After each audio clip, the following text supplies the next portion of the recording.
Sa mabuting balita ngayon, habang si Jesus ay nagtuturo sa sinagoga sa araw ng pamamahinga, may isang babaeng naroon, 18 taon ng hukot na hukot at hindi makauna. Ngunit nakita siya ni Jesus at iyon ang simula ng kanyang kalayaan at kagalingan. Ang unang mahalagang punto rito ay ang pagtingin ni Jesus sa kanya. Maraming taon nang dumadalo ang babaeng ito sa sinagoga. At marahil sanay na ang mga tao sa kaniyang anyo. Ngunit si Jesus na puspos ng awa ay tumingin sa kanya hindi bilang isang problema, kundi bilang isang anak ng Diyos na karapat-dapat bigyan ng pag-asa. Sa isang simpleng tingin, binasag ni Jesus ang katahimikan ng paghihirap ng babae. Ipinakita niya na ang tunay na pagsamba sa Diyos ay hindi lamang sa mga panalangin binibigkas, kundi sa awa at malasakit na ipinapakita sa kapwa. Nang sabihin ni Jesus na magaling ka na sa iyong karamdaman at ipinatong ang kanyang mga kamay, agad na nakaunat ang babae at nagpuri sa Diyos. Isang sandali ng milagro at pagpapanumbalik ng dangal. Mula sa hindi makaunat, itinuwid siya ni Jesus hindi lamang sa katawan,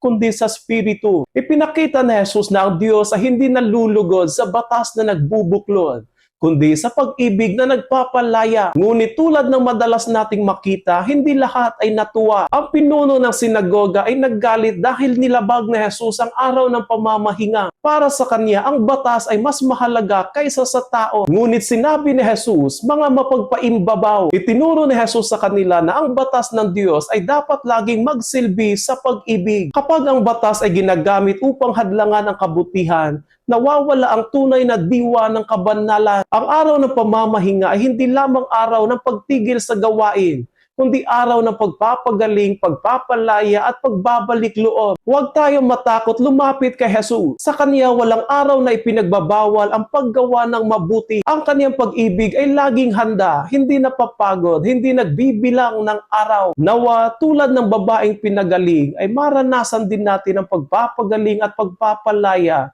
na dulot ni Kristo. At kapag naranasan na natin ito, naway tayo rin ay maging mga kasangkapan ng Kanyang awa, maging mga kamay na handang magpagaling, mga puso na handang umunawa, at mga mata na nakakakita ng kabutihan sa ating kapwa.